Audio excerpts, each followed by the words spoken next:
Story शुरुआत होती है एक ऐसे फ्यूचर से जहां अर्थ पर सब कुछ धीरे धीरे खत्म हो रहा है। फसल जो है सही से उग नहीं रही या बर्बाद हो रही है। डस्ट स्टॉर्म्स कॉमन हो चुके हैं और लोग सिर्फ सरवाइव करने के लिए फार्मिंग कर रहे हैं।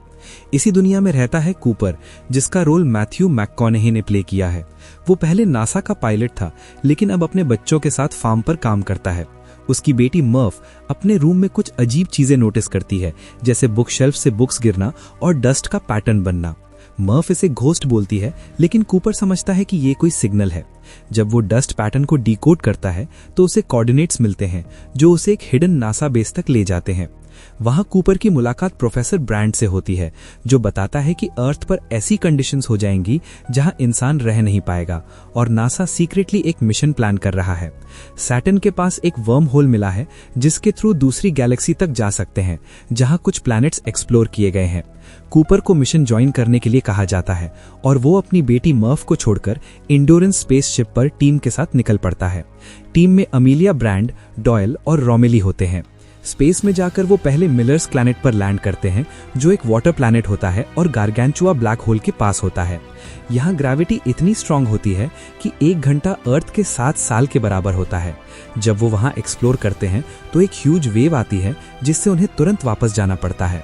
इसमें उनका काफी टाइम निकल जाता है और जब वो इंड्योरेंस पर वापस आते हैं तो अर्थ पर 23 साल बीत चुके होते हैं।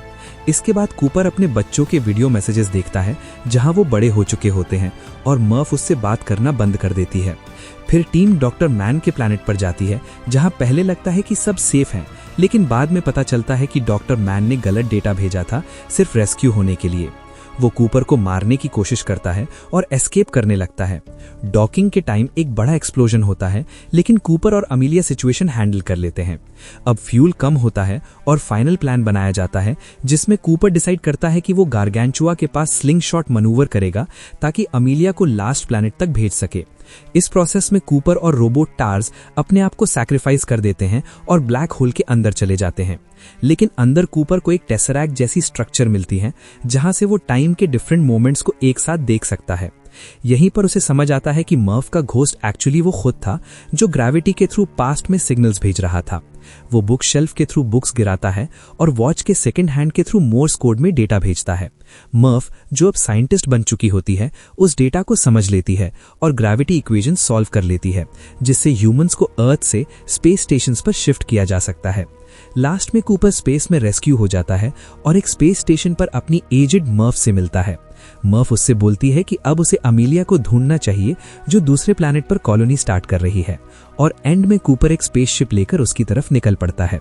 सिंपल वर्ड्स में ये स्टोरी दिखाती है कि कैसे टाइम, स्पेस और साइंस का यूज करके ह्यूमंस अपनी सर्वाइवल का सलूशन निकालते हैं।